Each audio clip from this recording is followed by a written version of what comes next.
ਸੰਗਤ ਨੂੰ ਵਾਹਿਗੁਰੂ ਜੀ ਕਾ ਖਾਲਸਾ, ਵਾਹਿਗੁਰੂ ਜੀ ਕੀ ਫਤਿਹ। ਸ਼੍ਰੀ ਗੁਰੂ ਗ੍ਰੰਥ ਸਾਹਿਬ ਦੇ ਅੰਗ ਨੰਬਰ 4 ਤੇ 18 ਨੰਬਰ ਤੋਂ ਬਾਅਦ ਹੈ। ਉੱਤੋਂ 5-6 ਲਾਈਨਾਂ ਛੱਡ ਕੇ ਨੇ। ਕੱਲ੍ਹ 18ਵੀਂ ਪੌੜੀ ਤੱਕ ਕਥਾ ਹੋ ਗਈ ਸੀ, ਅੱਜ 19ਵੀਂ ਪੌੜੀ ਦੀ ਕਥਾ ਸ਼ੁਰੂ ਹੋਣੀ ਹੈ।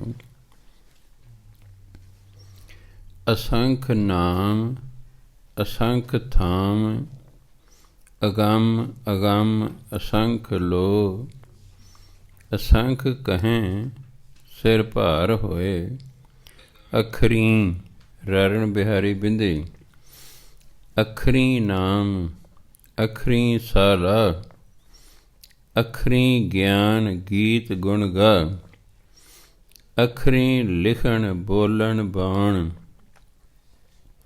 ਅੱਖਰਾਂ ਰਾਰੇ ਨੂੰ ਕੰਨਾ ਬਿੰਦੇ, ਅੱਖਰਾਂ ਸਿਰ ਸੰਜੋਗ ਵਖਾਣ, ਜਿਨ ਇਹ ਲਿਖੇ ਤਿਸ ਸਿਰ ਨਾਹੀਂ, ਜਿਵ ਫਰਮਾਏ ਤਿਵ ਤਿਵ ਪਾਹੇ, ਜੇਤਾ ਕੀਤਾ ਤੇਤਾ ਨਾਉ, ਵੇਣ ਨਾਵੇਂ ਨਾਹੀ ਕੋ ਥਾਉ, ਕੁਦਰਤ ਕਵਨ ਕਹਾਂ ਵਿਚਾਰ, ਕਹਾਂ ਹਾਹੇ ਨੂੰ ਕੰਨਾ ਬਿੰਦੇ, ਕੁਦਰਤ ਕਵਨ ਕਹਾਂ ਵਿਚਾਰ, ਵਾਰਿਆ ਨਾ ਜਾਵਾਂ ਵਾਵੇ ਨੂੰ ਕੰਨਾ ਬਿੰਦੇ, ਵਾਰਿਆ ਨਾ ਜਾਵਾਂ ਏਕ ਵਾਰ, ਜੋ ਤੁਧ ਭਾਵੈ ਸਾਈ ਭਲੀ ਕਾਰ, ਤੂੰ ਸਦਾ ਸਲਾਮਤ ਨਿਰੰਕਾਰ।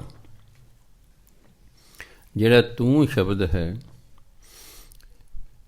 ਜਿਹਦਾ ਫਾਰਸੀ ਦਾ ਹੋਵੇ ਫਿਰ ਦਾ ਉਚਾਰਨ ਹੈ ਤੂੰ, ਜੇ ਹਿੰਦੀ ਪੰਜਾਬੀ ਦਾ ਹੋਵੇ ਫਿਰ ਹੁੰਦਾ ਤੂੰ, ਕਿਉਂਕਿ ਹਿੰਦੀ 'ਚ ਤੂੰ ਨਹੀਂ ਹੁੰਦਾ, ਹਿੰਦੀ ਤੁਮ ਹੁੰਦਾ। ਆਪਾਂ ਕਹਿੰਦੇ ਤੂੰ ਕਿੱਥੇ ਗਿਆ ਸੀ, ਹਿੰਦੀ ਵਾਲੇ ਤੁਮ ਕਹਾਂ ਗਏ ਥੇ, ਫਾਰਸੀ ਵਾਲੇ ਕਹਿੰਦੇ ਤੂੰ। ਫਾਰਸੀ ਦਾ ਉਚਾਰਨ ਹੈ ਤੂੰ, ਅਰਥ ਹੈ ਤੂੰ, ਪੰਜਾਬੀ ਕਹਿੰਦੇ ਨੇ ਤੂੰ, ਕਿਉਂਕਿ ਇਹਦੇ ਵਿੱਚ ਫਾਰਸੀ ਵਾਲੀ ਕੋਈ ਗੱਲ ਨਹੀਂ ਆਈ, ਇਹ ਸਿੱਧੀ ਜਿਹੀ ਗੱਲ ਹੈ, ਇਸ ਲਈ ਇੱਥੇ ਉਚਾਰਨ ਹੈ ਤੂੰ, ਤੱਤੇ 'ਤੇ ਟਿੱਪੀ ਲਾ ਕੇ, ਤੂੰ ਸਦਾ ਸਲਾਮਤ ਨਿਰੰਕਾਰ। ਕਹਿੰਦੇ ਅਸੰਖ ਨਾਮ ਅਸੰਖ ਥਾਂ, ਅਸੰਖ ਹੁੰਦਾ ਅਣਗਿਣਤ।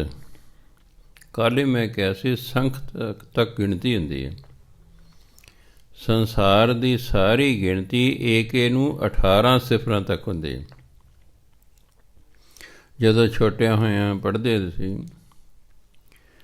1 ਫਿਰ 10 ਫਿਰ 100 1000 10,000 ਲੱਖ 10 ਲੱਖ, ਫਿਰ ਕਰੋੜ 10 ਕਰੋੜ, ਅਰਬ ਖਰਬ ਪਦਮ ਨੀਲ ਸੰਖ, ਇਸ ਤਰ੍ਹਾਂ ਦਾ ਸੀ।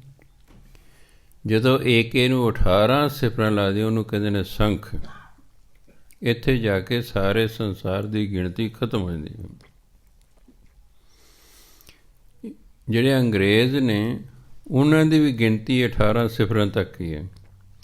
ਏਕੇ ਨੂੰ 6 ਸਿਫਰਾਂ ਲਾ ਦਿਓ ਉਹ ਕਹਿਣਗੇ ਮਿਲੀਅਨ, ਏਕੇ ਨੂੰ 12 ਸਿਫਰਾਂ ਲਾ ਦਿਓ ਉਹ ਕਹਿੰਦੇ ਨੇ ਬਿਲੀਅਨ, ਏਕੇ ਨੂੰ 18 ਸਿਫਰਾਂ ਲਾ ਦਿਓ ਕਹਿੰਦੇ ਟ੍ਰਿਲੀਅਨ।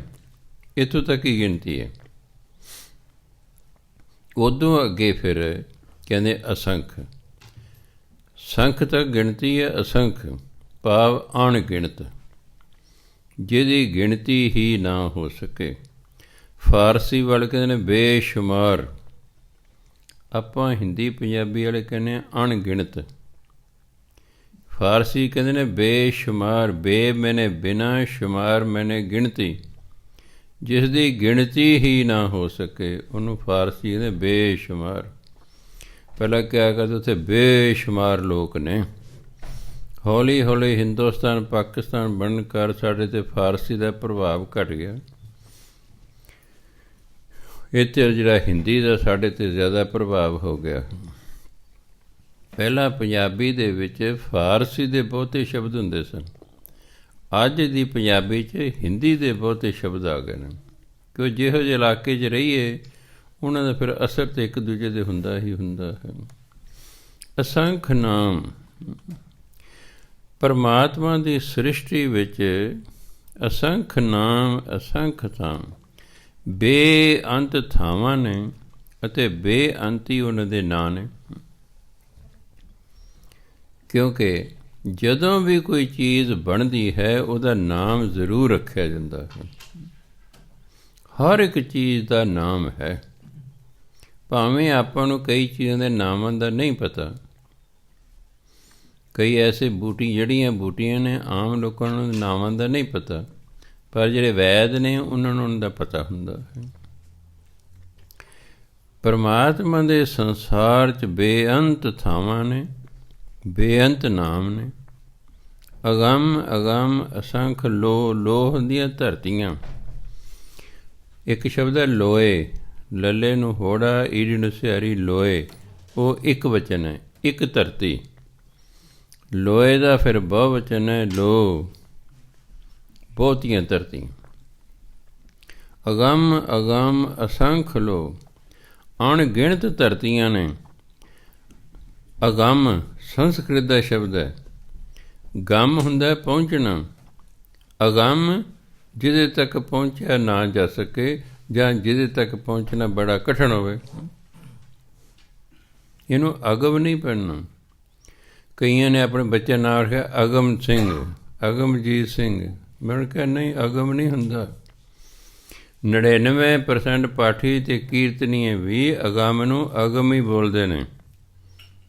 ਜਦੋਂ ਕੀਰਤਨ ਕਰਦੇ, ਪਾਠ ਕਰਦੇ ਨੂੰ ਅਗਮ ਬੋਲਦੇ ਨੇ, ਕਿਉਂਕਿ ਹਰ ਇੱਕ ਨੂੰ ਸੰਸਕ੍ਰਿਤ ਨਹੀਂ ਆਉਂਦੀ। ਉਹ ਆਪਣੀ ਥਾਂ 'ਤੇ ਠੀਕ ਨੇ, ਅਤੇ ਜਿਨ੍ਹਾਂ ਤੋਂ ਅੱਗੇ ਉਹਨਾਂ ਪਾਠ ਸਿੱਖਿਆ ਉਹਨਾਂ ਨੂੰ ਵੀ ਸੰਸਕ੍ਰਿਤ ਨਹੀਂ ਸੀ ਆਉਂਦੀ।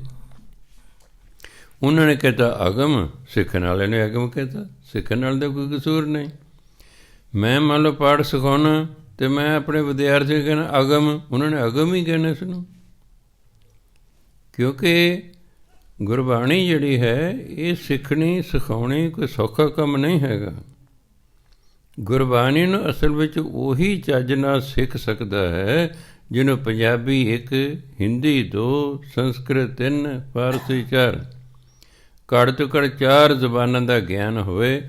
ਉਹ ਸਹੀ ਤਰੀਕੇ ਨਾਲ ਸ਼ੁੱਧ ਪਾਠ ਕਰ ਸਕਦਾ, ਨਹੀਂ ਤਾਂ ਨਹੀਂ ਹੁੰਦਾ, ਭਾਵੇਂ ਸਾਰੀ ਉਮਰ ਕਿਉਂ ਨਾ ਪਾਠ ਹੀ ਰਿਹਾ ਹੋਵੇ। ਇਸ ਲਈ ਜਿਹੜਾ ਗਮ ਸ਼ਬਦ ਹੈ ਉਹ ਸੰਸਕ੍ਰਿਤ ਦਾ ਹੈ। ਉਹਦਾ ਮਤਲਬ ਪਹੁੰਚਣਾ। ਜਦੋਂ ਆੜਾ ਅੱਗੇ ਲੱਗਦਾ ਉਹ ਨੈਗੇਟਿਵ ਬਣ ਜਾਂਦਾ, ਵਿਰੋਧੀ ਸ਼ਬਦ ਹੋ ਜਾਂਦਾ। ਅਗੰਮ, ਜਿਹਦੇ ਤੱਕ ਪਹੁੰਚਿਆ ਨਾ ਜਾ ਸਕੇ। ਕਹਿੰਦੇ ਅਣਗਿਣਤ ਧਰਤੀਆਂ ਨੇ ਜਿਨ੍ਹਾਂ ਤੱਕ ਪਹੁੰਚਿਆ ਹੀ ਨਹੀਂ ਜਾ ਸਕਦਾ। ਜਿਵੇਂ ਤਾਰੇ ਨੇ, ਸੂਰਜ ਦੀ ਤਾਂ ਗਿਣ ਲਿਆ ਹੈ ਵੀ ਇੰਨੇ 1000 ਕਿਲੋਮੀਟਰ ਸਾਡੇ ਤੋਂ, 15 ਕਰੋੜ ਕਿਲੋਮੀਟਰ ਦੂਰ ਹੈ ਸੂਰਜ। ਸੂਰਜ ਧਰਤੀ ਤੋਂ 15 ਕਰੋੜ ਕਿਲੋਮੀਟਰ ਦੂਰ ਹੈ। ਅਤੇ ਜਿਹੜੇ ਧਰਤੀ ਦੀ ਜਿਹੜੀ ਚਾਨਣ ਜਿਹੜਾ ਹੈ, ਰੋਸ਼ਨੀ ਦੀ ਸਪੀਡ ਇਹ 3 ਲੱਖ ਕਿਲੋਮੀਟਰ ਪ੍ਰਤੀ ਸੈਕਿੰਡ ਹੈ। ਉਹ ਫਿਰ 8 ਮਿੰਟਾਂ ਦੇ ਵਿੱਚ ਸੂਰਜ ਦੀ ਰੋਸ਼ਨੀ ਧਰਤੀ ਤੱਕ ਪਹੁੰਚਦੀ ਹੈ। ਇੰਨੀ ਸਪੀਡ ਹੈ ਰੋਸ਼ਨੀ ਦੀ।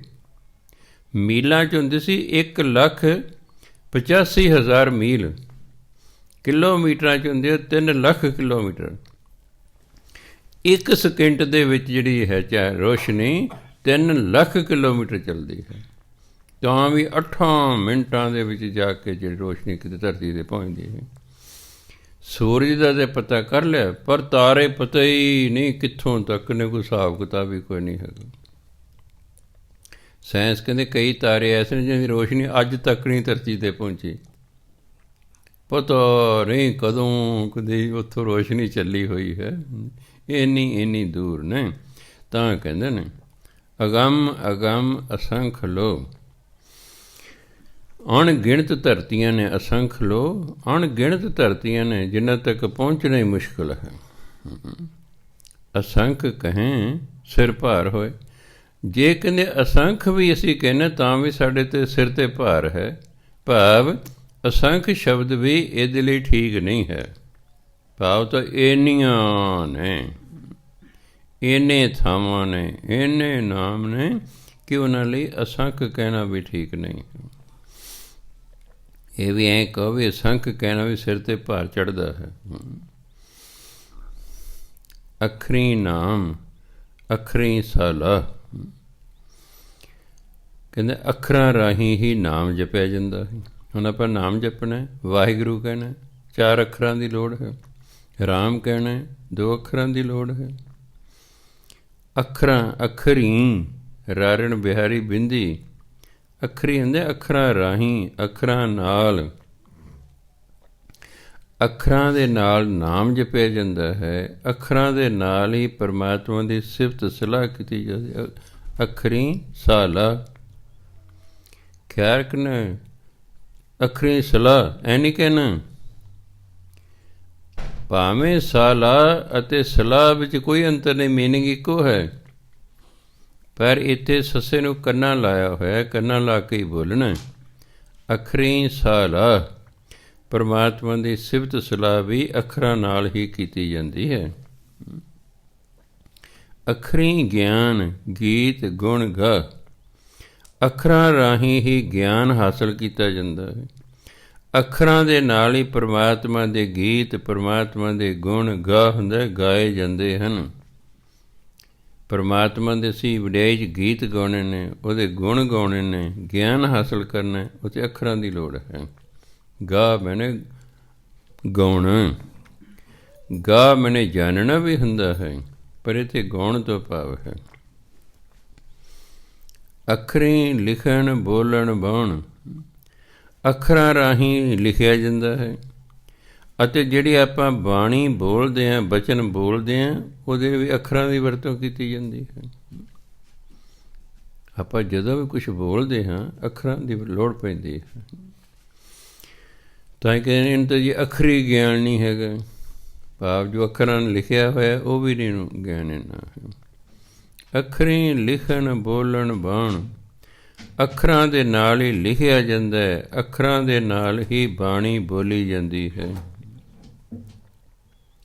ਅੱਖਰਾਂ ਸਿਰ ਸੰਜੋਗ ਵਖਾਣ, ਜਿਹੜੇ ਸੰਜੋਗ ਨੇ ਸਾਡੇ, ਭਾਵ ਜੋ ਸਾਡੀ ਸਿਰ 'ਤੇ ਜੋ ਕਿਸਮਤ ਲਿਖੀ ਹੋਈ ਹੈ, ਉਹ ਵੀ ਅੱਖਰਾਂ ਰਾਹੀਂ ਬੋਲੀ ਪਤਾ ਲੱਗਦੀ ਹੈ। ਆਪਣੀ ਕੋਈ ਕਿਸਮਤ ਸਾਡੀ ਪੜ੍ਹ ਕੇ ਸਾਡੇ ਮੱਥੇ ਤੋਂ ਸੁਣਾਉਂਦਾ ਸਾਨੂੰ, ਤਾਂ ਅੱਖਰਾਂ ਦੀ ਲੋੜ ਹੈ। ਅੱਖਰਾਂ ਰਾਹੀਂ ਹੀ ਸਿਰ ਦੇ ਜਿਹੜੇ ਸੰਯੋਗ ਨੇ ਉਹ ਕਹਿੰਦੇ ਦੱਸੇ ਜਾ ਸਕਦੇ ਹਨ। ਜਿਨ ਇਹ ਲਿਖੇ ਤੇ ਸਿਰ ਨਾਹੀਂ, ਜਿਸ ਨੇ ਨੰਨੇ ਨੂੰ ਸਿਆਰੀ ਲੱਗੇ ਇੱਕ ਵਚਨ ਹੋ ਗਿਆ, ਇਹ ਹਾਹੇ ਨੂੰ ਸਿਆਰੀ ਲੱਗੇ ਬਹੁ ਵਚਨ ਹੋ ਗਿਆ। ਖਿਆਲ ਰੱਖਣਾ, ਜਿਨ ਨੰਨੇ ਨੂੰ ਸਿਆਰੀ ਹੈ, ਜਿਨ ਇੱਕ ਵਚਨ ਹੋ ਗਿਆ। ਇਹ ਹਾਹੇ ਨੂੰ ਸਿਆਰੀ ਹੈ, ਇਹ ਬਹੁ ਵਚਨ ਹੋ ਗਿਆ। ਜਿਨ ਇਹ ਲਿਖੇ, ਜਿਸ ਨੇ ਇਹ ਅੱਖਰ ਲਿਖੇ ਹਨ, ਤਿਸ ਸਿਰ ਨਾਹੀਂ, ਉਹਦੇ ਮੱਥੇ 'ਤੇ ਕੋਈ ਲੇਖ ਨਹੀਂ ਹੈਗਾ। ਸਾਡੇ ਮੱਥੇ 'ਤੇ ਪ੍ਰਮਾਤਮਾ ਨੇ ਲੇਖ ਲਿਖਤੇ, ਪਰ ਜਿਹਨੇ ਸਾਡੇ ਮੱਥੇ 'ਤੇ ਅੱਖਰ ਲੇਖ ਲਿਖੇ ਨਾ, ਉਹਦੇ ਆਪਣੇ ਮੱਥੇ 'ਤੇ ਕੋਈ ਲੇਖ ਨਹੀਂ ਹੈ। ਇੱਥੇ ਸਿਰ ਤੋਂ ਭਾਵ ਹੈ ਮੱਥਾ।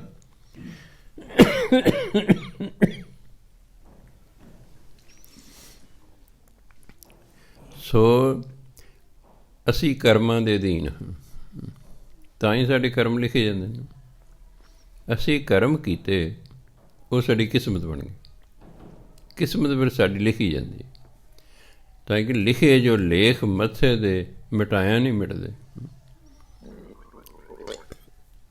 ਉਂਝ ਤਾਂ ਹੱਥ 'ਤੇ ਵੀ ਲੇਖ ਲਿਖੇ ਹੁੰਦੇ ਨੇ, ਜਿਹੜੇ ਹਸਤ ਰੇਖਾ ਜਾਣਦੇ ਨੇ ਉਹ ਹੱਥ ਵੇਖ ਕੇ ਦੱਸਦੇ ਕਿਸਮਤ। ਜਿਹੜਾ ਮੱਥੇ ਨੂੰ ਦੇ ਲੇਖ ਪੜ੍ਹ ਸਕਦਾ, ਦੇਖੇ ਸਾਹਮਣੇ, ਫੇਸ ਰੀਡਰ ਉਹਨਾਂ ਨੂੰ ਕਹਿੰਦੇ ਇੰਗਲਿਸ਼ 'ਚ। ਤੁਸੀਂ ਸਾਹਮਣੇ ਬੈਠੇ ਹੋ, ਉਹਨੇ ਤੁਹਾਡੇ ਮੱਥੇ ਵੱਲ ਵੇਖੀ ਜਾਣਾ, ਤੁਹਾਡੇ ਮੱਥੇ 'ਤੇ ਕਿਸਮਤ ਪੜ੍ਹੀ ਜਾਣੀ, ਤੁਹਾਨੂੰ ਉਹਨੇ ਦੱਸੀ ਜਾਣਾ। ਉਹਨਾਂ ਨੂੰ ਕਹਿੰਦੇ ਫੇਸ ਰੀਡਰ। ਜਿਹੜੇ ਹੱਥਾਂ ਤੋਂ ਵੇਖਦੇ ਨੇ ਉਹਨਾਂ ਨੂੰ ਆਮ ਤੌਰ 'ਤੇ ਆਪਾਂ ਜੋਤਸ਼ੀ ਕਹਿੰਦੇ।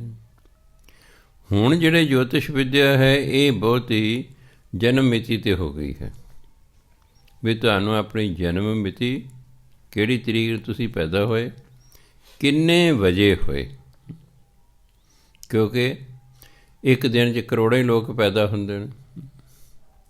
ਤੁਸੀਂ ਕਿਸ ਤਰੀਕ ਨੂੰ ਪੈਦਾ ਹੋਏ, ਕਿੰਨੇ ਵਜੇ ਪੈਦਾ ਹੋਏ, ਤੁਹਾਡੇ ਪਿਤਾ ਮਾਤਾ ਦਾ ਕੀ ਨਾਂ ਸੀ, ਕਿਸ ਥਾਂ 'ਤੇ ਤੁਸੀਂ ਹੋਏ, ਉਹ ਨਾ ਪਹਿਲੇ ਕੰਪਿਊਟਰ ਸਭ ਕੁਛ ਹੈਗਾ। ਉਹਨਾਂ ਮੇਰੇ ਤੋਂ ਪੁੱਛ ਕੇ ਉਹ ਬਟਨ ਦੱਬਣਾ ਹੈ, ਮੇਰਾ ਜ਼ਿੰਦਗੀ ਆਉਣੀ ਸ਼ੁਰੂ ਹੋ ਜਾਣੀ ਵੀ ਆਹ ਕੋਈ ਤੁਹਾਡੀ ਕਿਸਮ 'ਚ ਲਿਖਿਆ ਹੋਇਆ ਹੈ।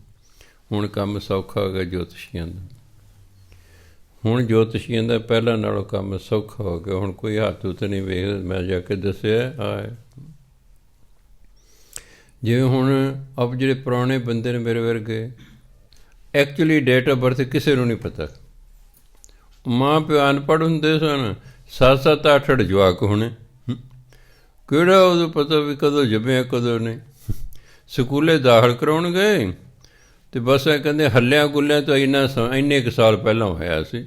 ਟੀਚਰ ਨੇ ਅੰਦਾਜ਼ੇ ਨਾਲ ਮੈਨੂੰ 7 ਸਾਲ ਤੋਂ ਪਹਿਲਾਂ ਦਾਖਲ ਨਹੀਂ ਸੀ ਹੋ ਸਕਦਾ। ਜਦੋਂ ਮੈਂ ਦਾਖਲ ਹੋਇਆ ਘੱਟ ਤੋਂ ਘੱਟ ਬੱਚੇ ਦੀ ਉਮਰ 7 ਸਾਲ ਚਾਹੀਦੀ ਸੀ। ਇਸ ਲਈ ਉਹਨੇ 4 ਜਨਵਰੀ ਕਰਤੀ ਵੀ 7 ਸਾਲ 4 ਦਿਨਾਂ ਦਾ ਹੋ ਗਿਆ, ਦਾਖਲ ਕਰ ਲਓ ਇਹਨੂੰ। ਇਸ ਤਰ੍ਹਾਂ ਹੁੰਦਾ ਸੀ। ਮੈਂ ਇੱਕ ਪੰਡਤਾਣੀ ਬੀਬੀ ਸੀ, ਉਹਦੇ ਕੋਲ ਗਿਆ ਜੀ। ਮੈਂ ਜੀ ਮੈਨੂੰ ਤਾਂ ਐਗਜ਼ੈਕਟ ਪਤਾ ਨਹੀਂ ਵੀ ਮੈਂ ਕਦੋਂ ਪੈਦਾ ਹੋਇਆ, ਕੀ ਮੇਰੀ ਜਨਮ ਤਰੀਕ ਸੀ। ਕਹਿੰਦੇ ਬੋਲੋ ਤੁਹਾਡੀ ਕਾਗਜ਼ਾਂ 'ਚ ਕੀ। ਮੈਂ 4 ਜਨਵਰੀ 1943। ਉਹਨੇ ਆਪਣੇ ਕੰਪਿਊਟਰ 'ਚ ਵੇਖਿਆ ਜੀ 1943 ਤਾਂ ਬਿਲਕੁਲ ਠੀਕ ਹੈ। ਕੁਛ ਉਹਨੇ ਉਂਝ ਮੇਰੇ ਤੋਂ ਪੁੱਛਿਆ, ਫਿਰ ਉਹਨੇ ਫਿਰ ਹਿਸਾਬ ਲਾਇਆ। ਕਹਿ ਜੀ ਅਸਲ ਤੁਸੀਂ ਨਾ ਜੀ ਜਨਵਰੀ 'ਚ ਨਹੀਂ ਸੀ ਪੈਦਾ ਹੋਏ, ਤੁਸੀਂ 14 ਅਪ੍ਰੈਲ ਨੂੰ ਪੈਦਾ ਹੋਏ। ਸਾਲ ਤੁਹਾਡਾ ਠੀਕ ਹੈ, 14 ਅਪ੍ਰੈਲ 1943 ਤੁਹਾਡੀ ਅਸਲ ਡੇਟ ਆਫ ਬਰਥ ਹੈ। ਮੈਂ ਤੁਹਾਨੂੰ ਕੀ ਪਤਾ ਲੱਗਾ? ਤੁਹਾਨੂੰ ਕੀ ਪਤਾ? ਕਹਿੰਦੇ ਤੁਸੀਂ ਮੈਨੂੰ ਆਪਣਾ ਜੀਵਨ ਦੱਸਿਆ, ਜੋ ਕੋਈ ਤੁਸੀਂ ਦੱਸਿਆ ਉਹ 14 ਅਪ੍ਰੈਲ 1943 ਨੂੰ ਜਿਹੜਾ ਬੰਦਾ ਪੈਦਾ ਹੋਇਆ ਸੀ ਉਹਦੇ ਨਾਲ ਤੁਹਾਡਾ ਬਿਲਕੁਲ ਮਿਲਦਾ ਜੁਲਦਾ ਹੈ। ਇਸ ਲਈ ਤੁਹਾਡੀ ਡੇਟ ਆਫ ਬਰਥ 14 ਅਪ੍ਰੈਲ 1943 ਬਣਦੀ ਹੈ। ਅੱਗੇ ਤੋਂ ਕਦੇ ਕਿਸੇ ਜੋਤਸ਼ੀ ਤੋਂ ਤੁਸੀਂ ਪੁੱਛਣਾ ਹੋਵੇ ਤਾਂ ਉਹਨੂੰ ਕਹਿਣਾ ਮੈਂ 14 ਅਪ੍ਰੈਲ 1943 ਨੂੰ ਪੈਦਾ ਹੋਇਆ ਸੀ। ਜੋ ਮੈਂ ਤੁਹਾਨੂੰ ਦੱਸ ਰਿਹਾ ਉਹ ਵੀ ਉਹੀ ਕੁਛ ਹੀ ਦੱਸਿਓ, ਕਿਉਂਕਿ ਕੰਪਿਊਟਰ ਨੇ ਬੋਲਣਾ ਹੈ। ਖੈਰ, ਇਸ ਲਈ ਗੁਰੂ ਮਹਾਰਾਜ ਕਹਿੰਦੇ ਵੀ ਭਾਵੇਂ ਅੱਖਰਾਂ ਰਾਹੀਂ ਹੀ ਸਭ ਕੁਝ ਲਿਖਿਆ ਜਾਂਦਾ, ਪਰ ਜਿਸ ਨੇ ਸਾਡੇ ਮੱਥੇ 'ਤੇ ਲੇਖ ਲਿਖੇ ਨਾ, ਜਿਹਨੇ ਇਹ ਲਿਖੇ, ਜਿਸ ਨੇ ਸਾਡੇ ਮੱਥੇ 'ਤੇ ਅੱਖਰ ਲਿਖੇ, ਲੇਖ ਲਿਖੇ, ਤਿਸ ਸਿਰ ਨਾਹੀਂ, ਉਹਦੇ ਮੱਥੇ 'ਤੇ ਕੋਈ ਲੇਖ ਨਹੀਂ ਹੈ। ਉਹ ਕਿਸਮਤ ਦੇ ਅਧੀਨ ਨਹੀਂ ਹੈ। ਉਹ ਕੋਈ ਵੀ ਕਰਮ ਕਰਦਾ ਉਹ ਲਿਖਤ 'ਚ ਨਹੀਂ ਆਉਂਦਾ ਕਰਮ। ਕਿਸਮਤ ਸਾਡੀ ਕਦੋਂ ਬਣਦੀ ਹੈ? ਜਦੋਂ ਅਸੀਂ ਕੋਈ ਕਰਮ ਕੀਤਾ ਅਤੇ ਉਹ ਲਿਖਤ 'ਚ ਆ ਗਿਆ। ਬ੍ਰਹਮ ਗਿਆਨ ਹੋ ਜਾਣ ਤੋਂ ਬਾਅਦ ਬ੍ਰਹਮ ਗਿਆਨੀ ਮੰਨ ਲਓ 10 ਸਾਲ ਬਾਅਦ 'ਚ ਵੀ ਜਿਉਂਦਾ ਰਿਹਾ ਹੈ, ਉਹ 10 ਸਾਲ ਜੋ ਵੀ ਕਰਮ ਕਰਦਾ ਉਹ ਲਿਖਿਆ ਨਹੀਂ ਜਾਂਦਾ। ਉਹ ਲਿਖਿਆ ਨਹੀਂ ਜਾਂਦਾ। ਤੁਸੀਂ ਕਹੋਗੇ ਕਿਉਂ ਨਹੀਂ ਲਿਖਿਆ ਜਾਂਦਾ ਜੀ? ਧਰਮ ਇਹ ਕਹਿੰਦਾ ਕਿ ਜਿਸ ਦਿਨ ਤੁਹਾਨੂੰ ਬ੍ਰਹਮ ਗਿਆਨ ਹੋਇਆ, ਜਿੰਨੇ ਵੀ ਤੁਹਾਡੇ ਕਰਮ ਭੋਗਣ ਵਾਲੇ ਰਹਿੰਦੇ ਸਨ ਉਹ ਸਾਰੇ ਦੇ ਸਾਰੇ ਸੜ ਜਾਂਦੇ ਨੇ, ਖਤਮ ਹੋ ਜਾਂਦੇ ਨੇ। ਮੰਨ ਲਓ ਅਜੇ ਮੈਂ 1000 ਕਰਮ ਭੋਗਣਾ ਸੀ, ਅਜੇ ਉਹਨਾਂ ਦੀ ਵਾਰੀ ਨਹੀਂ ਸੀ ਆਈ। ਮੈਨੂੰ ਸਪੋਜ਼ ਕਰੋ ਬ੍ਰਹਮ ਗਿਆਨ ਹੋ ਜਾਂਦਾ। ਜਿੱਦੇ ਮੈਨੂੰ ਬ੍ਰਹਮ ਗਿਆਨ ਹੋਏਗਾ, ਜਿੰਨੇ ਕਰਮ ਵੀ ਮੇਰੇ ਰਹਿੰਦੇ ਹਨ ਉਹ ਖਤਮ ਹੋ ਜਾਣਗੇ। ਨਵਾਂ ਕਰਮ ਕੋਈ ਬਣੇਗਾ ਨਹੀਂ। ਬ੍ਰਹਮ ਗਿਆਨ ਹੋ ਜਾਣ ਤੋਂ ਬਾਅਦ ਮੈਂ ਜੋ ਵੀ ਕਰਮ ਕਰਾਂਗਾ ਉਹ ਕਰਮ ਨਹੀਂ ਬਣੇਗਾ। ਤੁਸੀਂ ਕਹੋਗੇ ਵੀ ਕਿਉਂ ਨਹੀਂ ਬਣਦਾ? ਹੁਣ ਤਾਂ ਬਣ ਰਿਹਾ। ਬ੍ਰਹਮ ਗਿਆਨ ਹੋ ਜਾਣ ਤੋਂ ਬਾਅਦ ਹੀ ਮਨੁੱਖ ਕਰਮ ਤਾਂ ਕਰਦਾ ਰਹਿੰਦਾ। ਉਹ ਫਿਰ ਕਿਉਂ ਨਹੀਂ ਕਰਮ ਬਣਦਾ? ਜਿਹੜਾ ਬ੍ਰਹਮ ਗਿਆਨੀ ਹੈ, ਕਰਮ ਕਦੋਂ ਬਣਦਾ ਹੈ? ਜਦੋਂ ਮੈਂ ਭਾਵ ਚੱਕ ਕੇ ਕੀਤਾ ਜਾਵੇ। ਮੈਂ ਪੁੰਨ ਕੀਤਾ, ਮੈਂ ਦਾਨ ਕੀਤਾ, ਮੈਂ ਪੜ੍ਹਾਈ ਕੀਤੀ, ਮੈਂ ਘਰ ਬਣਾਇਆ, ਮੈਂ ਆਹ ਕੀਤਾ, ਉਦੋਂ ਕਰਮ ਬਣਦਾ। ਬ੍ਰਹਮ ਗਿਆਨੀ 'ਚ ਮੈਂ ਹੀ ਨਹੀਂ ਹੁੰਦੀ, ਉਹ 'ਚ ਮੈਂ ਨਹੀਂ ਹੁੰਦੇ। ਉਹਨੂੰ ਜੋ ਪਰਮਾਤਮਾ ਕਹੀ ਜਾਂਦਾ ਉਹ ਉਵੇਂ ਕਰੀ ਜਾਂਦਾ। ਬਸ ਜਿਹੜੇ ਕਰਮ ਅਸੀਂ ਗੁਰੂ ਮਹਾਰਾਜ ਦੇ ਕਹੇ ਅਨੁਸਾਰ ਕਰਦੇ ਹਾਂ ਉਹ ਸਾਡੀ ਕਿਸਮਤ ਨਹੀਂ ਬਣਦੀ, ਉਹ ਲਿਖੇ ਨਹੀਂ ਜਾਂਦੇ। ਇਸ ਲਈ ਬ੍ਰਹਮ ਗਿਆਨ ਹੋ ਜਾਣ ਤੋਂ ਬਾਅਦ ਜਿਹੜਾ ਬ੍ਰਹਮ ਗਿਆਨੀ ਹੈ ਉਹ ਆਪਣੀ ਮਰਜ਼ੀ ਕਰਦਾ ਹੀ ਨਹੀਂ। ਨਾ ਆਪਣੀ ਮਰਜ਼ੀ ਕਰੇ, ਨਾ ਉਹਦਾ ਕੋਈ ਕਰਮ ਬਣੇ। ਪਿਛਲੇ ਕਰਮ ਉਹਦੇ ਖਤਮ ਹੋ ਗਏ ਰਹਿੰਦੇ ਸੀ, ਅੱਗੇ ਬਣਦਾ ਕੋਈ ਨਹੀਂ ਸੀ। ਜਿੰਨੇ ਲਿਖਾ ਕੇ ਲੈ ਉਹ ਭੋਗ ਕੇ ਚਲੇ ਜਾਂਦਾ। ਇਸ ਲਈ ਉਹਦਾ ਕੋਈ ਕਰਮ ਨਹੀਂ ਰਹਿੰਦਾ, ਉਹ ਮੁੜ ਕੇ ਜਨਮ ਹੀ ਨਹੀਂ ਲੈਂਦਾ। ਸਾਡੇ 'ਚ ਕਿਉਂਕਿ ਮੈਂ ਹੋਂ ਰਹਿੰਦੀ ਹੈ, ਇਸ ਲਈ ਅਸੀਂ ਮੈਂ ਜਾਂ ਹੋਂ ਦੇ ਅਧੀਨ ਆ ਕੇ ਕਰਮ ਕਰਦੇ ਰਹਿੰਦੇ ਹਾਂ। ਚੰਗੇ ਵੀ ਕਰਦੇ, ਮੰਦੇ ਵੀ ਕਰਦੇ, ਉਹ ਸਾਰੇ ਲਿਖੇ ਜਾਂਦੇ। ਸੋ ਗੁਰੂ ਮਹਾਰਾਜ ਕਹਿੰਦੇ ਸਾਡੇ ਬਾਰੇ ਨੇ ਲਿਖਿਆ, ਅੱਖਰਾਂ ਸਿਰ ਸੰਜੋਗ ਵਿਖਾਣ, ਵੀ ਅੱਖਰਾਂ ਨਾਲ ਹੀ ਮੱਥੇ 'ਤੇ ਸੰਜੋਗ ਲਿਖੇ ਜਾਂਦੇ ਨੇ। ਪਰ ਜਿਨ ਇਹ ਲਿਖੇ ਤੇ ਸਿਰ ਨਾ, ਪਰ ਜਿਸ ਨੇ ਸਾਡੇ ਮੱਥੇ 'ਤੇ ਲੇਖ ਲਿਖੇ, ਉਹਦੇ ਮੱਥੇ 'ਤੇ ਕੋਈ ਲੇਖ ਨਹੀਂ ਹੈ। ਜੇ ਫਰਮਾਏ ਤਿਵ ਤਿਵ ਪਾਹੇ, ਜਿਵੇਂ ਪਰਮਾਤਮਾ ਫਰਮਾਨ ਕਰਦਾ, ਹੁਕਮ ਕਰਦਾ, ਉਸੇ ਤਰ੍ਹਾਂ ਇਹ ਜੀਵ ਕਰਮ ਭੋਗਦਾ ਹੈ। ਉਸੇ ਤਰ੍ਹਾਂ ਇਹਨੂੰ ਦੁੱਖ ਸੁੱਖ ਪ੍ਰਾਪਤ ਹੁੰਦੇ ਹਨ, ਪਰਮਾਤਮਾ ਦੇ ਹੁਕਮ ਨਾਲ ਹੀ ਹੁੰਦੇ ਨੇ। ਜੋ ਕੁਛ ਵੀ ਹੋ ਰਿਹਾ ਸਾਡੇ ਨਾਲ, ਗੁਰਬਾਣੀ ਕਹਿੰਦੀ ਪਰਮਾਤਮਾ ਦੇ ਹੁਕਮ ਅਨੁਸਾਰ ਹੋ ਰਿਹਾ ਹੈ। ਇਸ ਲਈ ਉਹਨੇ ਲਿਖਤਾ ਹੈ, ਲਿਖ ਕੇ ਸਾਡੇ ਪਾ ਦਿੱਤਾ ਸਾਡੀ ਕਿਸਮਤ 'ਚ, ਉਸ ਤਰ੍ਹਾਂ ਅਸੀਂ ਕਰਦੇ ਰਹਿੰਦੇ। ਜਿਵੇਂ ਉਹਦਾ ਫਰਮਾਨ ਹੈ, ਜਿਵੇਂ ਉਹਦਾ ਹੁਕਮ ਹੈ, ਉਸੇ ਤਰ੍ਹਾਂ ਜੀਵ ਇਹ ਕਰਮ ਪਾਉਂਦਾ ਰਹਿੰਦਾ, ਭੋਗਦਾ ਰਹਿੰਦਾ। ਜੇਤਾ ਕੀਤਾ ਤੇਤਾ ਨਾ, ਜਿੰਨਾ ਵੀ ਪਰਮਾਤਮਾ ਨੇ ਬਣਾਇਆ ਹੈ ਓਨਾ ਹੀ ਨਾਮ ਹੈ। ਜੋ ਕੁਝ ਵੀ ਪਰਮਾਤਮਾ ਨੇ ਬਣਾਇਆ, ਹਰ ਇੱਕ ਚੀਜ਼ ਦਾ ਨਾਮ ਹੈ।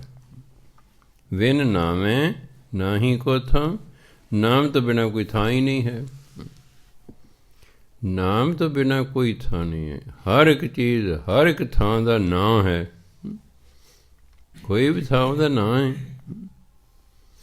ਖਾਲੀ ਪਿਆ ਮੈਦਾਨ ਹੈ ਜੀ, ਸੜਕ ਬਣੀ ਹੈ ਸੜਕ ਹੈ ਜੀ, ਪਲਾਟ ਹੈ ਪਲਾਟ ਹੈ ਜੀ, ਖੇਤ ਹੈ ਜੀ, ਇਹ ਜਿਹੜਾ ਆਪਣੇ ਅੱਗੇ ਪਾਰਕ ਹੈ ਜੀ, ਇਹ ਘਰ ਹੈ ਜੀ, ਇਹ ਵਿਹੜਾ ਹੈ ਜੀ, ਹਰ ਚੀਜ਼ ਦਾ ਨਾਮ ਹੈ।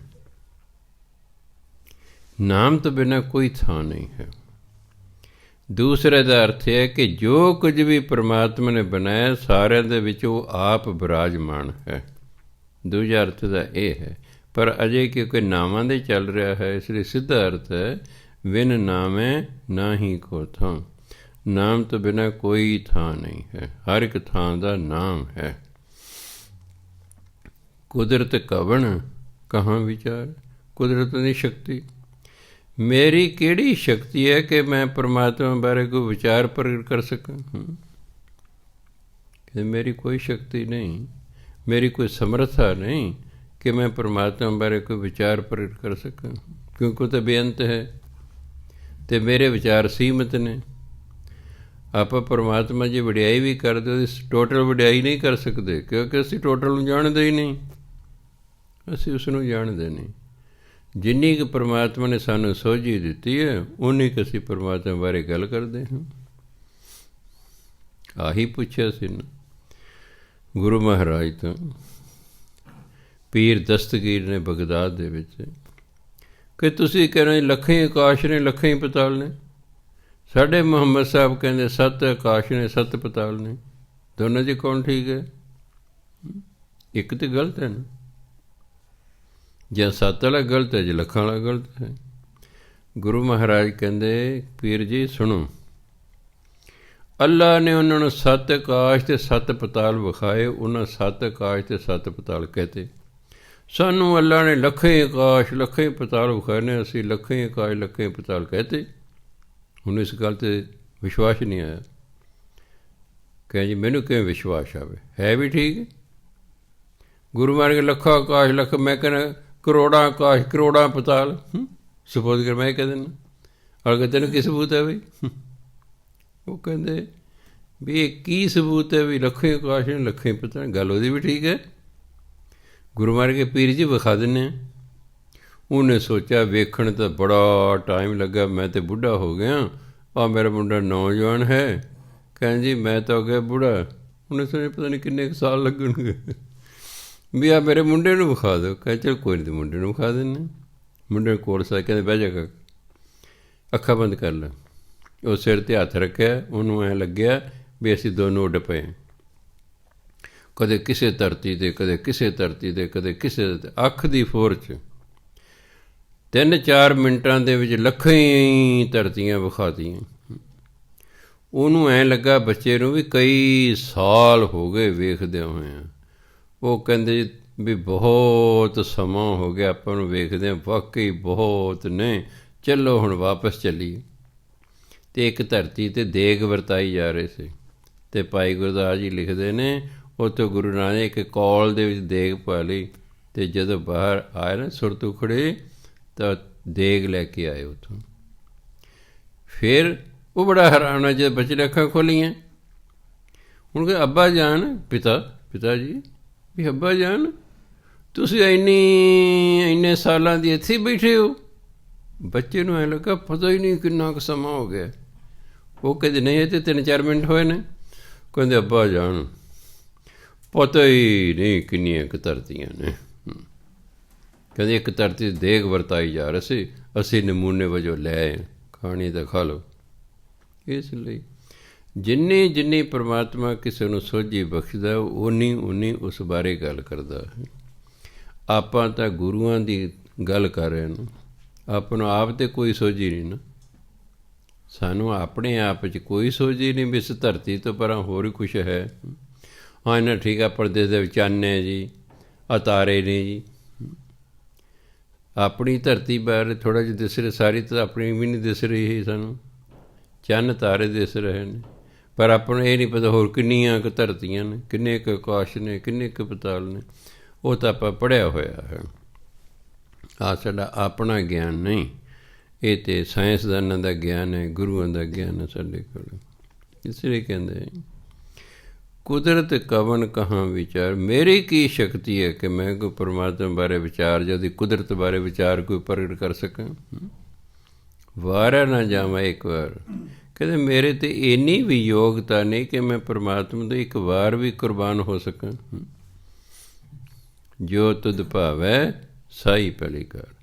ਹੇ ਪਰਮਾਤਮਾ ਜੋ ਤੈਨੂੰ ਚੰਗਾ ਲੱਗਦਾ ਬਸ ਉਹੀ ਭਲਾ ਕੰਮ ਹੈ। ਕਾਰ ਮੈਨੇ ਕੰਮ ਸਾਈ ਭਲੀ ਕਾਰ। ਕਾਰ ਇਸਤਰੀ ਲਿੰਗ ਹੋਣ ਕਰਕੇ ਨਾ ਅੱਗੇ ਭਲੀ ਲੱਗਾ। ਜੇ ਕਾਰ ਪੁਲਿੰਗ ਹੁੰਦਾ, ਅਰਥ ਕਰਨ ਲਈ ਆਪਾਂ ਕੰਮ ਕਹਿੰਦੇ ਹਾਂ।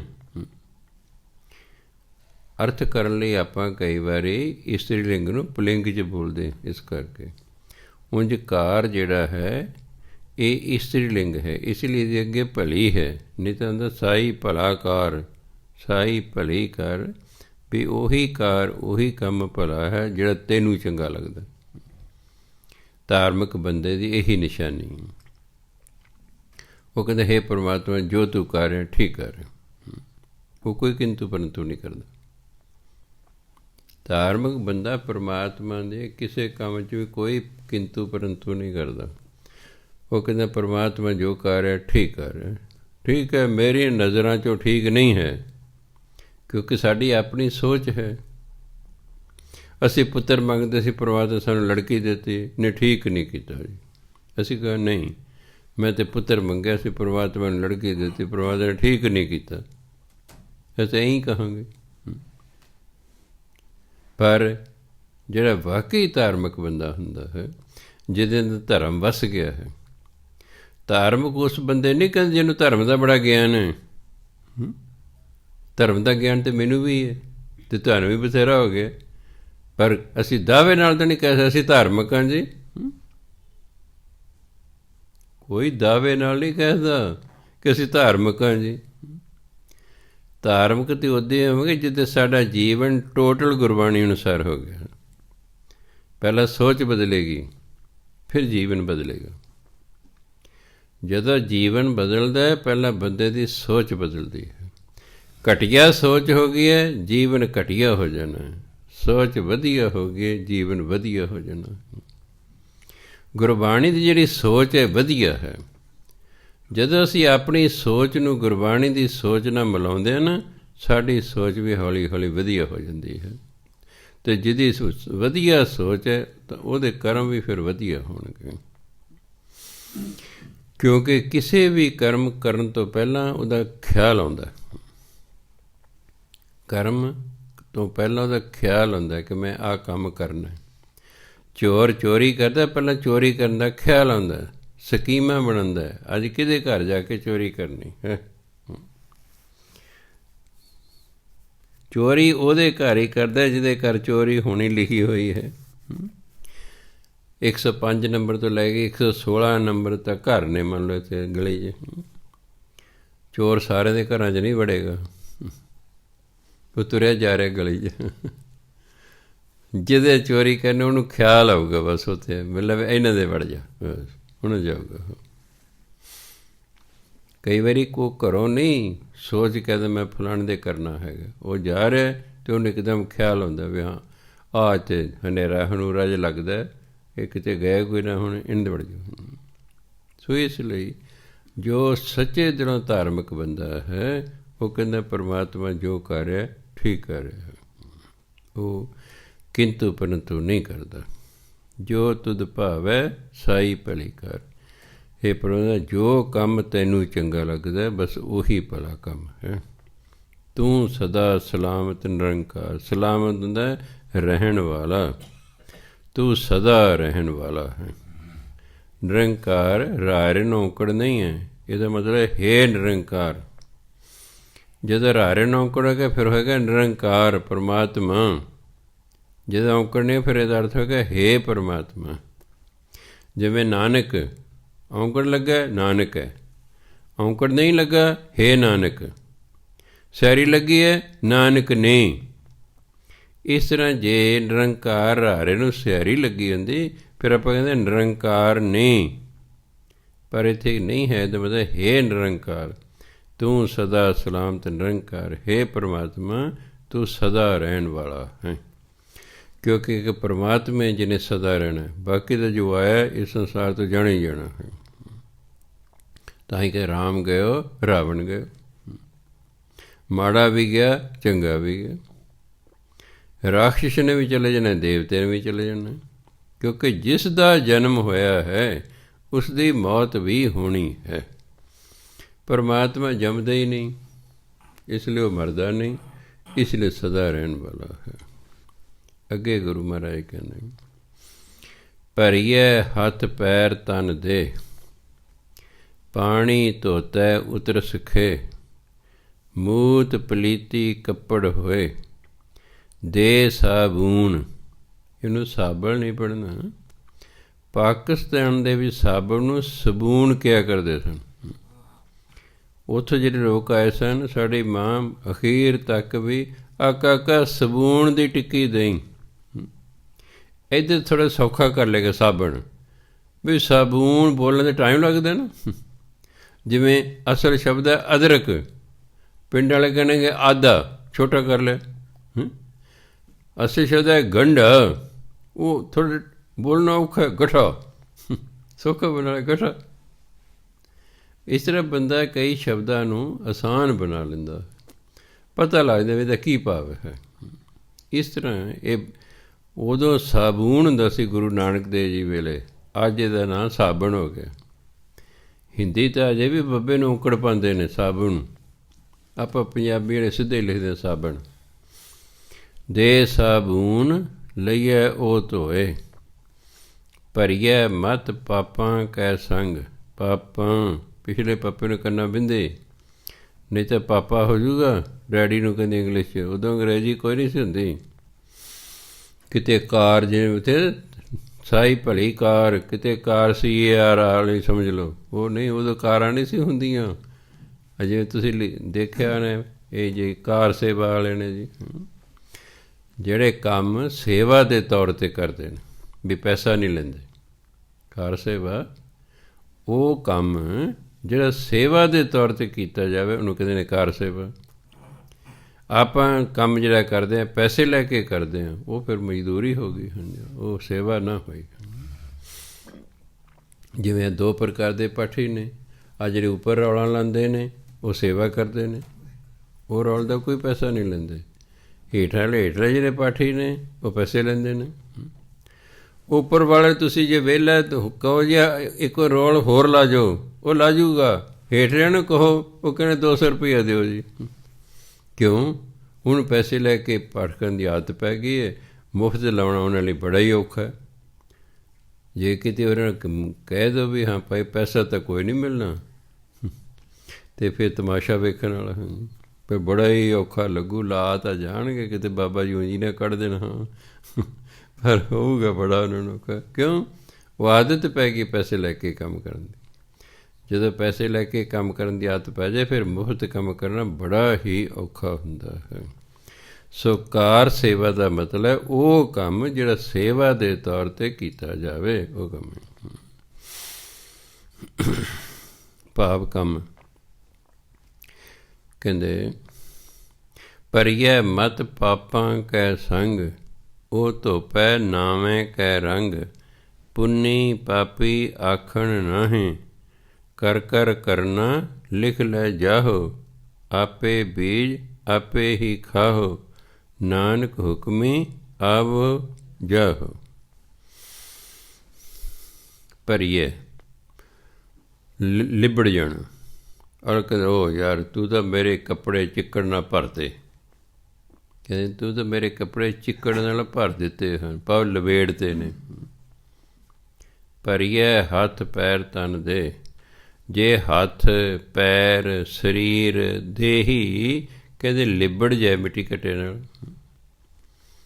ਪਾਣੀ ਧੋਤਾ ਉਤਰ ਸੁਖੇ, ਤਾਂ ਜਿਹੜਾ ਮਿੱਟੀ ਲੱਗੀ ਹੈ, ਖੇ ਲੱਗੀ, ਮਿੱਟੀ ਲੱਗੀ ਹੈ, ਉਹ ਪਾਣੀ ਦੇ ਨਾਲ ਧੋਣ ਨਾਲ ਉਤਰ ਜਾਂਦੀ, ਉਤਰ ਜਾਂਦੀ ਖੇ ਮਿੱਟੀ। ਹੱਥਾਂ ਪੈਰਾਂ ਸਰੀਰ 'ਤੇ ਜੇ ਮਿੱਟੀ ਨਾਲ ਲਿਬੜ ਜਾਣ ਹੱਥ ਪੈਰ ਸਰੀਰ, ਤਾਂ ਪਾਣੀ ਦੇ ਨਾਲ ਉਹ ਮਿੱਟੀ ਧੋਤਿਆਂ ਲੈ ਜਾਂਦੀ ਹੈ। ਮੂਤ ਪਲੀਤੀ ਕੱਪੜ ਹੋਏ। ਪਲੀਤ ਹੁੰਦਾ ਗੰਦਾ, ਮੂਤ ਹੁੰਦਾ ਪਿਸ਼ਾਬ। ਮੂਤ ਚੰਗਾ ਸ਼ਬਦ ਨਹੀਂ ਸੀ, ਸੋਹਣਾ ਸ਼ਬਦ ਨਹੀਂ ਸੀ ਸਮਾਜ 'ਚ, ਇਸ ਲਈ ਪਿਸ਼ਾਬ ਵਰਤੋਂ ਜਾ ਕੇ। ਹੁਣ ਆਪਾਂ ਇਹ ਨਹੀਂ ਕਿ ਮੈਂ ਜੀ ਮੂਤ ਘਰ ਆਵਾਂ, ਨਹੀਂ, ਅੱਛਾ ਨਹੀਂ ਲੱਗਦਾ, ਹੈ ਨਾ। ਹਾਲਾਂਕਿ ਮੀਨ ਤਾਂ ਉਹੀ ਹੈ, ਮੂਤਰ ਤੋਂ ਛੋਟਾ ਬਣਾਇਆ ਮੂਤ। ਆਪਾਂ ਕਹਾਂ ਮੈਂ ਜੀ ਪਿਸ਼ਾਬ ਘਰ ਆਵਾਂ, ਇਹ ਨਹੀਂ ਕਹਿੰਦਾ ਮੈਂ ਮੂਤ ਘਰ ਆਵਾਂ, ਹੋਰ ਤਰ੍ਹਾਂ ਲੱਗਦਾ ਨਾ। ਹਾਲਾਂਕਿ ਅਰਥ ਤਾਂ ਉਹੀ ਹੈ, ਪਰ ਸਮਾਂ ਪਾ ਕੇ ਕੁਝ ਸ਼ਬਦ ਜਿਹੜੇ ਨੇ ਉਹ ਹੋਰ ਤਰ੍ਹਾਂ ਦੇ ਹੋ ਜਾਂਦੇ ਨੇ, ਫਿਰ ਬੰਦਾ ਉਹਨਾਂ ਤੋਂ ਪਰਹੇਜ਼ ਕਰਦਾ। ਜਿਵੇਂ ਕਈ ਵਾਰੀ ਉਦਾਹਰਨ ਦਿੰਦਾ, ਉਹ ਤੇਰੀ ਮਾਂ ਦਾ ਖਸਮ ਆ ਰਿਹਾ ਹੈ ਤਾਂ ਬਾਪੂ, ਤੇਰਾ ਬਾਪੂ ਆ ਰਿਹਾ ਹੈ, ਤੇਰਾ ਪਿਤਾ ਆ ਰਿਹਾ ਹੈ, ਇਹ ਹੋਰ ਗਾ ਮੀਨਿੰਗ ਉਹੀ ਹੈ। ਤੇਰੀ ਮਾਂ ਦਾ ਖਸਮ ਆ ਰਿਹਾ ਤਾਂ ਫਿਰ ਲੜਾਈ ਹੋਵੇਗੀ। ਹਾਲਾਂਕਿ ਉਹਨੇ ਕੁਛ ਗਲਤ ਨਹੀਂ ਕਿਹਾ, ਅਰਥ ਤਾਂ ਉਹੀ ਹੈ, ਅਰਥ ਤਾਂ ਉਹੀ ਹੈ, ਪਰ ਨਹੀਂ, ਇਹ ਸ਼ਬਦਾਵਲੀ 'ਚ ਫਰਕ ਹੋਣ ਕਰਕੇ ਲੜਾਈ ਝਗੜਾ ਹੋਣ ਦਾ ਖਤਰਾ। ਜਾਂ ਕਹਿੰਦਾ ਕੀ ਉਹ ਜੱਡ ਜਿਹਾ ਬੰਦਾ ਹੈ, ਇਹਨੂੰ ਬੋਲਣ ਦਾ ਚੱਜ ਨਹੀਂ ਹੈਗਾ। ਇਸ ਲਈ ਫਿਰ ਕਈ ਸ਼ਬਦ ਜਿਹੜੇ ਨੇ ਸਮਾਂ ਪਾ ਕੇ ਉਹਨਾਂ ਦੀ ਰੂਪ ਰੇਖਾ ਥੋੜ੍ਹੀ ਜਿਹੀ ਬਦਲ ਜਾਂਦੀ ਹੈ।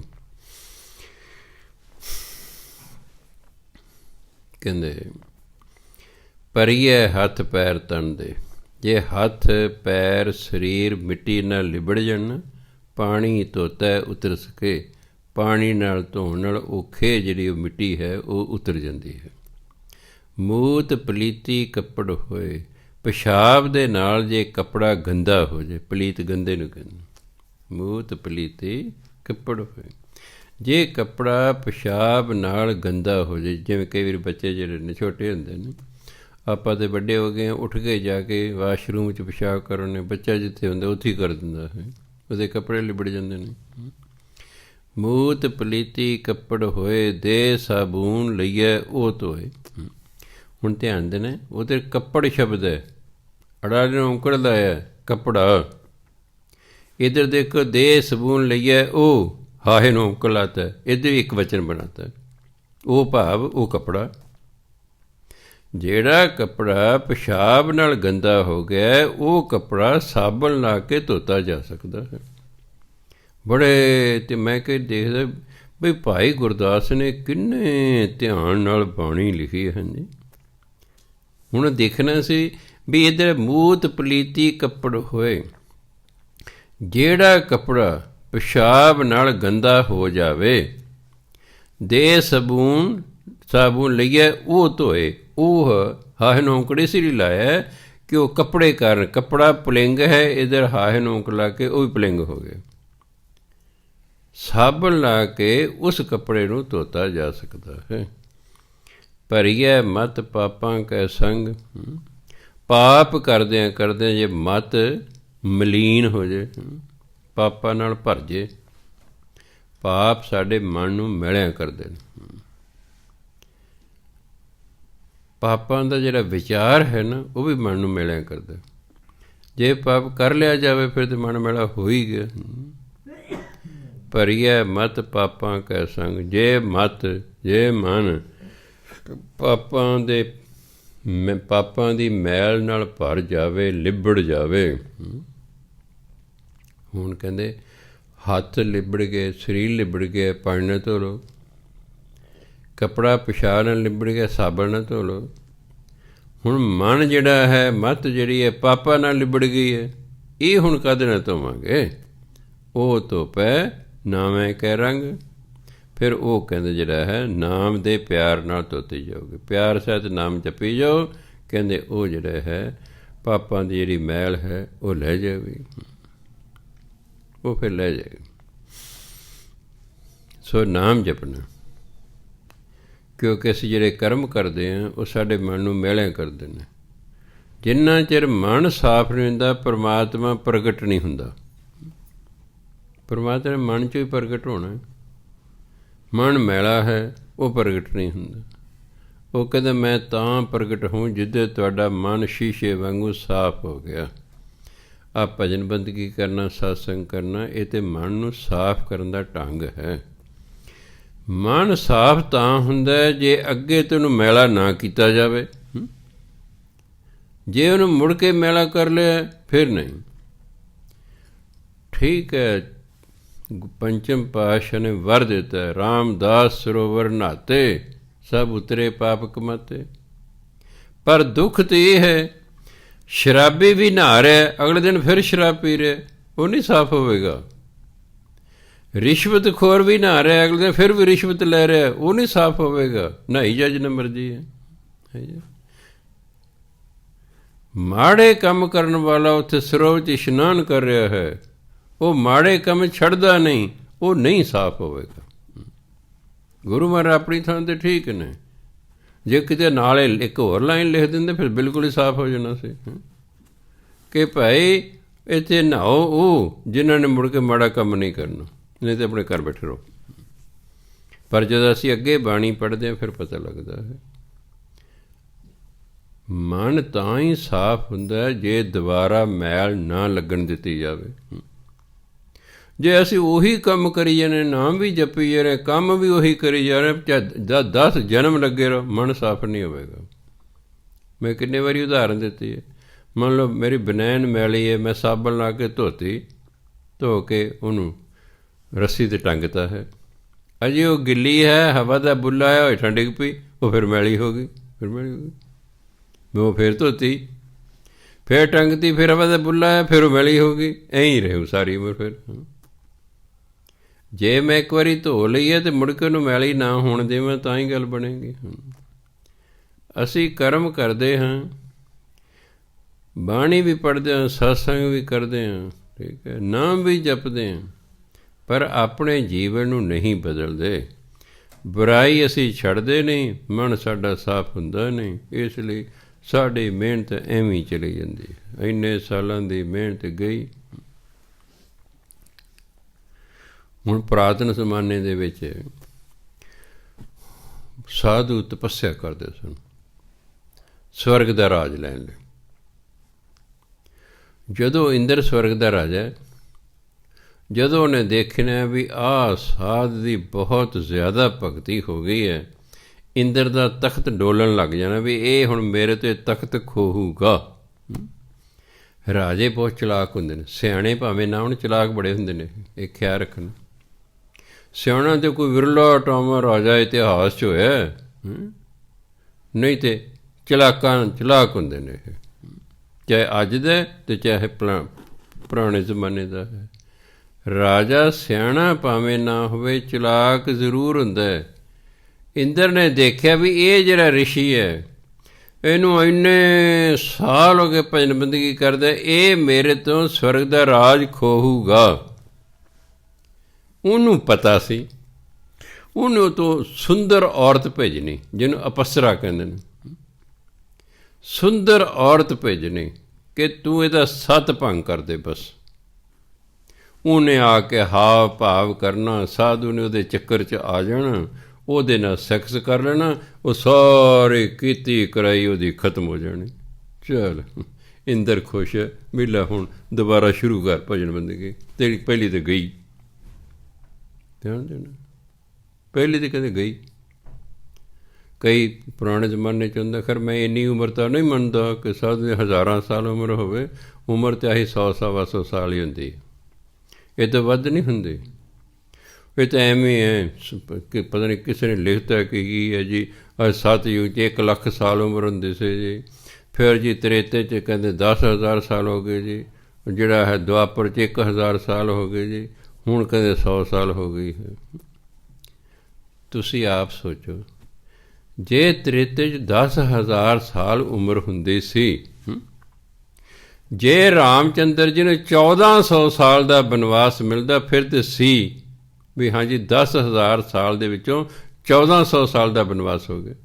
10,000 ਸਾਲ ਹੋਵੇ ਉਮਰ ਅਤੇ 14 ਸਾਲ ਬਨਵਾਸ, ਉਹ 100 ਸਾਲ ਮਗਰ 1 ਸਾਲ ਦੇ 4 ਮਹੀਨੇ ਕੁੱਲ ਬਣਿਆ। ਜੇ ਹੁਣ ਮੈਨੂੰ ਕੋਈ ਕਹਿ ਦੇ ਵੀ ਤੁਸੀਂ 1 ਸਾਲ 4 ਮਹੀਨੇ ਇਸ ਦੇਸ਼ 'ਚ ਚਲੇ ਜਾਓ, ਤਾਂ ਕੀ ਸਜ਼ਾ ਹੋ? ਇੱਥੋਂ ਹੀ ਸਿੱਧ ਹੁੰਦਾ ਹੈ ਕਿ ਉਮਰ 100 ਕੁ ਸਾਲ ਹੀ ਸੀ, ਤਾਂ ਹੀ 14 ਸਾਲ ਦੀ ਸਜ਼ਾ ਦਿੱਤੀ। ਜੇ 10,000 ਸਾਲ ਉਮਰ ਹੁੰਦੀ, ਤੁਸੀਂ 14 ਸਾਲ ਕੀ ਕੀਮਤ ਰੱਖਦੇ? ਤੁਸੀਂ ਆਪ ਹੀ ਅੰਦਾਜ਼ਾ ਲਓ, 10,000 ਸਾਲ ਪਿੱਛੇ 14 ਸਾਲ ਕੀ ਹੁੰਦਾ? ਉਹ ਕੁਛ ਵੀ ਨਹੀਂ ਹੋਤੇ। ਨਹੀਂ, 100 ਸਾਲ ਹੀ ਉਮਰ ਸੀ, ਜਿਸ 'ਚ 14 ਸਾਲ ਉਹਨੇ ਕਹਿ ਤੁਸੀਂ ਬਨਵਾਸ ਕੱਟੋ। ਬਹੁਤੀ ਕੋਈ ਨਹੀਂ ਸੀ ਉਮਰ ਹੁੰਦੀ। ਇਹ ਤਾਂ ਠੀਕ ਹੈ, ਚੱਲ ਪਿਆ ਅੱਗੇ ਅੱਗੇ, ਫਿਰ ਕਹੀ ਜਾਂਦੇ ਨੇ, ਨਾ ਕੋਈ ਸਾਇੰਸ ਦੀ ਹੈਲਪ ਲੈਣੀ ਹੈ, ਨਾ ਕੋਈ ਆਪਣਾ ਦਿਮਾਗ ਵਰਤਣਾ ਹੈ, ਨਾ ਕੋਈ ਕੰਪੈਰੀਜ਼ਨ ਕਰਕੇ ਵੇਖਣਾ ਹੈ।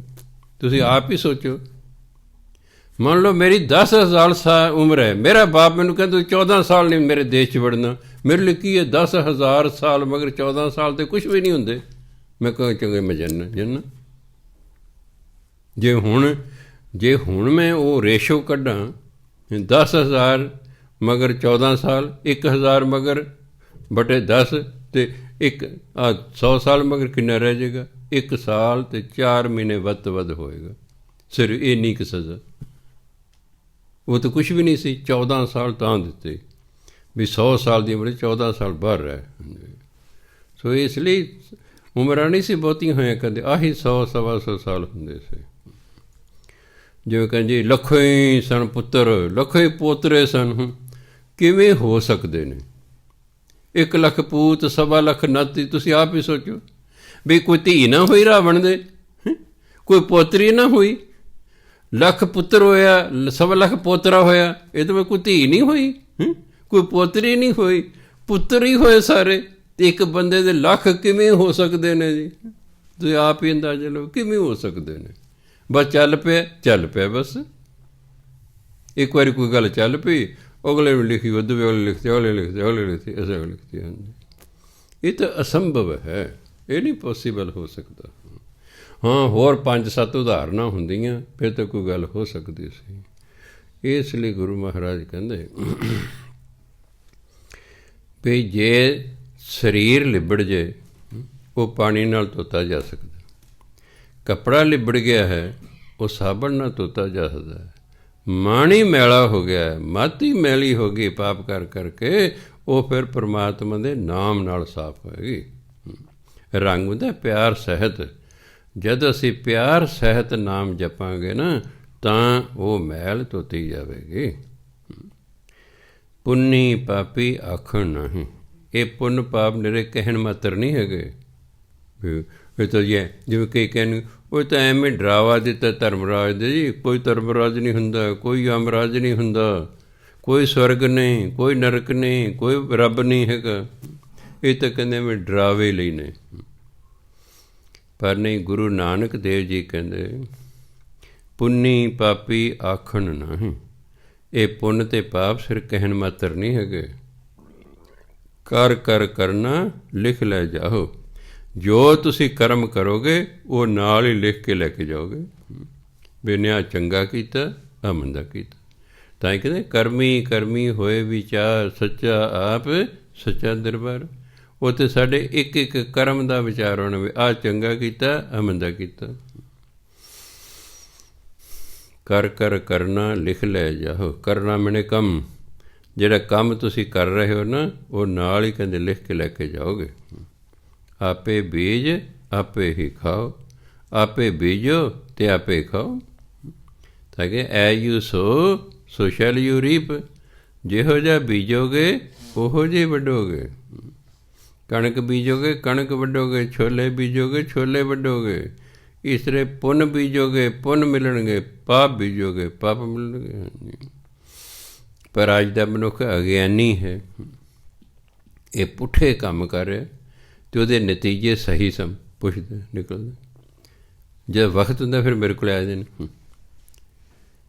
ਮੈਂ ਜਦੋਂ ਮੈਂ ਤੁਹਾਨੂੰ ਕਿਹਾ ਸੀ ਵੀ ਤੁਸੀਂ ਇਹ ਕੰਮ ਨਾ ਕਰੋ, ਤੁਸੀਂ ਮੇਰੀ ਮੰਨੀ ਨਹੀਂ। ਹੁਣ ਤੁਸੀਂ ਮੁਸੀਬਤ 'ਚ ਫਸ ਗਏ, ਮੈਂ ਕੀ ਕਰਾਂ? ਮੈਂ ਕਰਾਂ ਹੁਣ? ਨਹੀਂ ਕਰ ਸਕਦਾ, ਤੁਸੀਂ ਮੰਨੀ ਨਹੀਂ ਮੇਰੀ। ਮੈਂ ਐਵੇਂ ਨਹੀਂ ਕਹਿੰਦਾ ਹੁੰਦਾ।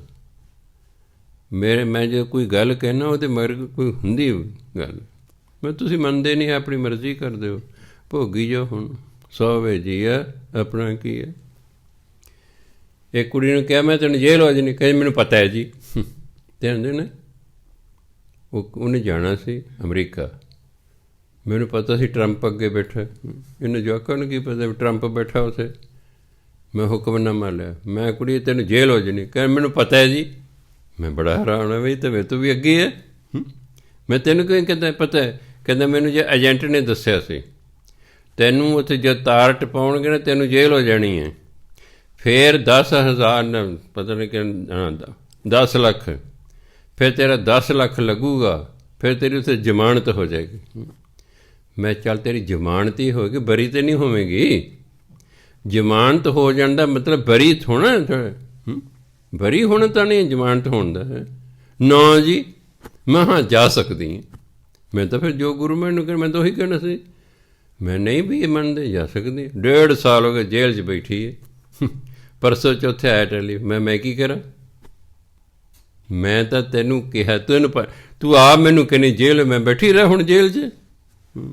ਜਦੋਂ ਕਦੇ ਹੋਊਗਾ ਆ ਗਿਆ ਪਤਾ ਨਹੀਂ ਬਾਈਡਨ ਕੀ ਉਹਦਾ ਨਾਂ ਹੈ, ਹੋ ਸਕਦਾ ਮੈਂ ਕੋਈ ਤਰਸ ਕਰ ਲੈ ਤੁਹਾਡੇ ਬੈਠੇ ਰਹੋ। ਮੈਂ ਕੀ ਕਰਾਂ ਹੁਣ?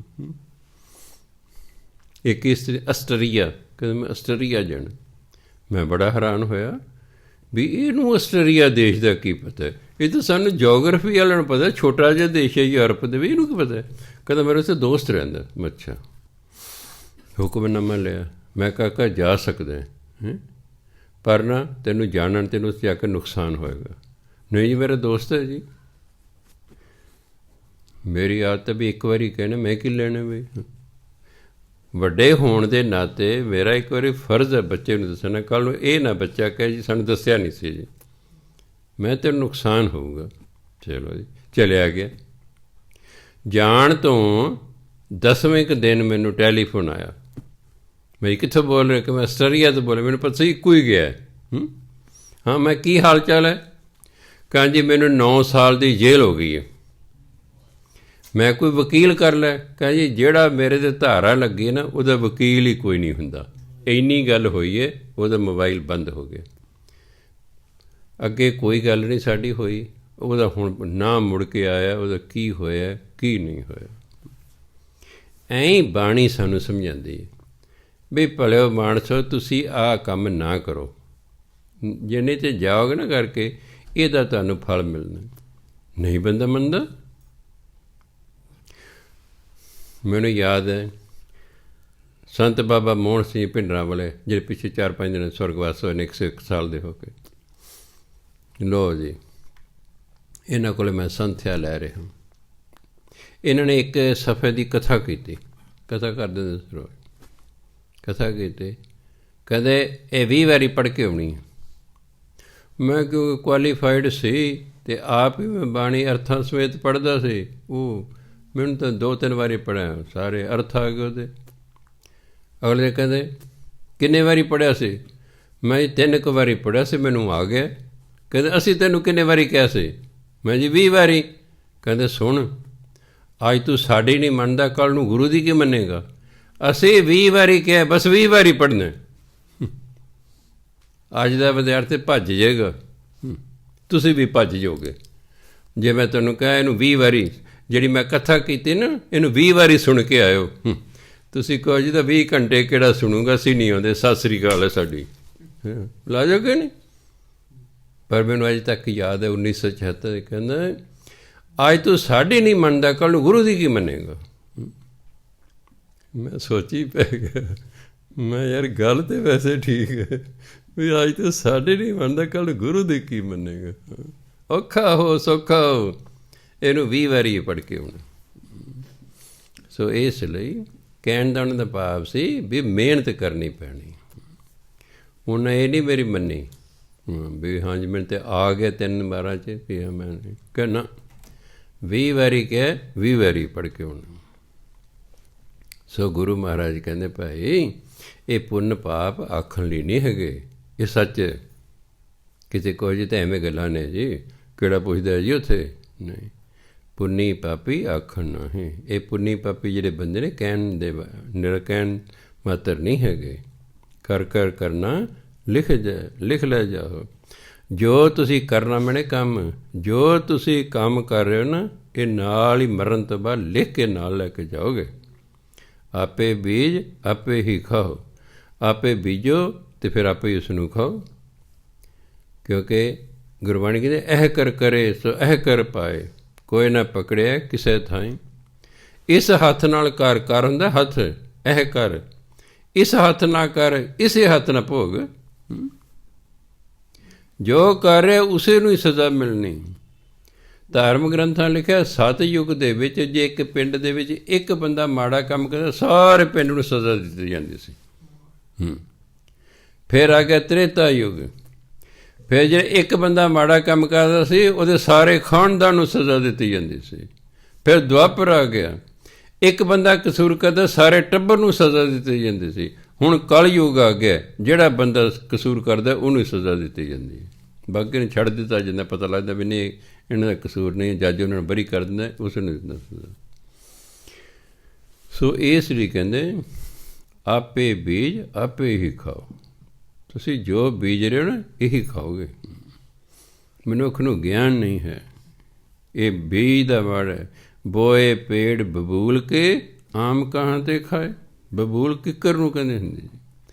ਕਿੱਕਰ ਦੇ ਦਰਖਤ ਬੀਜ ਕਹਿੰਦੇ ਭਲਾ ਮਾਣਸ ਤੂੰ ਅੰਬ ਕਿੱਥੋਂ ਖਾਏਗਾ?